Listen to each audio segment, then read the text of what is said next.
Le jour où l'affaire Morandini a éclaté.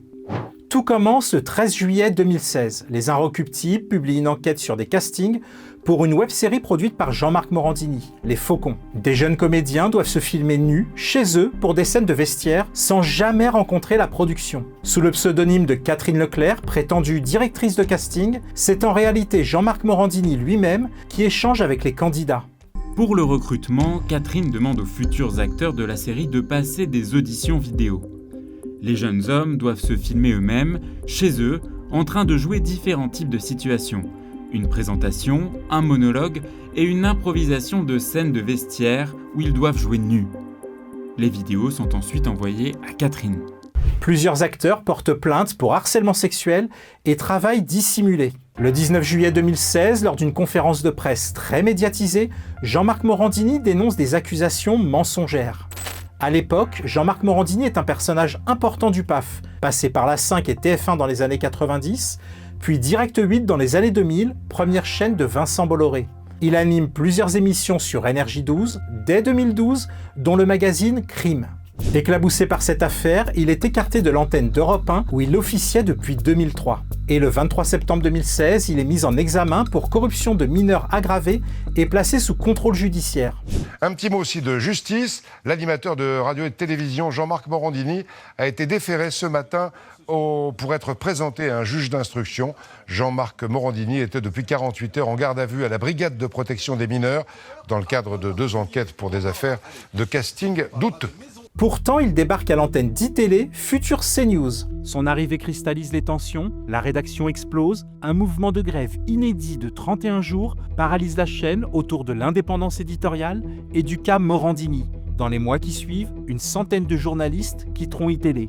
Nos revendications depuis une semaine, ce sont toujours les mêmes. C'est la signature d'une charte éthique, c'est la mise en retraite de Jean-Marc Morandini, c'est la garantie finalement qu'on puisse exercer notre métier en toute indépendance. L'animateur, mis en examen en septembre pour corruption de mineurs aggravée, est soutenu par la direction du groupe au nom de la présomption d'innocence. Son émission a été suspendue hier, mais uniquement jusqu'à la fin de la grève. L'enquête relève alors 2 dossiers distincts.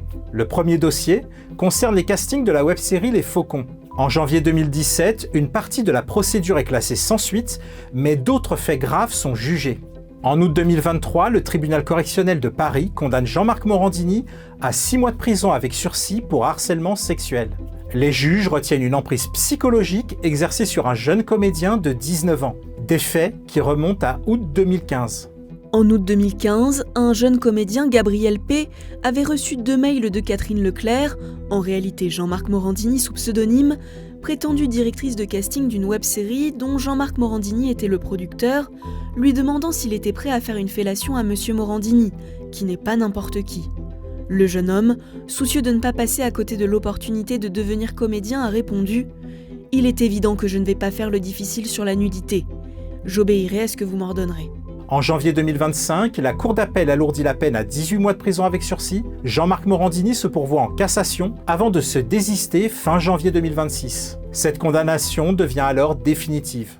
Le deuxième dossier, bien plus ancien, émerge pendant l'enquête. Entre 2009 et 2016, Jean-Marc Morandini échange des messages à caractère sexuel avec 3 adolescents âgés de 15 et 16 ans. L'un d'entre eux est même convié à un casting au domicile de l'animateur. En décembre 2022, Jean-Marc Morandini est condamné en première instance à 1 an de prison avec sursis pour corruption de mineurs. Je me réjouis que le tribunal ait ordonné une obligation de soins et l'ait inscrit au fichier des délinquants sexuels. Voilà. Le tribunal a fait un peu fi de toutes les explications que nous avions données, notamment le fait qu'une des parties ait déclaré que M. Morandini ignorait sa minorité.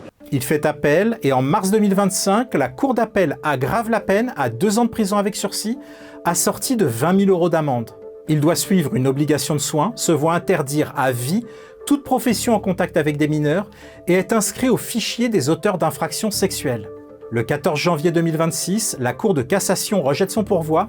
Les 2 condamnations sont désormais définitives. Le 30 janvier 2026, Jean-Marc Morandini publie alors cette déclaration. Je tiens à dire que je regrette profondément les paroles et les échanges écrits qui m'ont été reprochés et qui ont pu blesser. Je remercie du fond du cœur celles et ceux qui accepteront désormais de m'accorder une seconde chance. L'animateur a annoncé qu'il renonçait à tout recours. C'est donc la fin de 10 ans de procédure.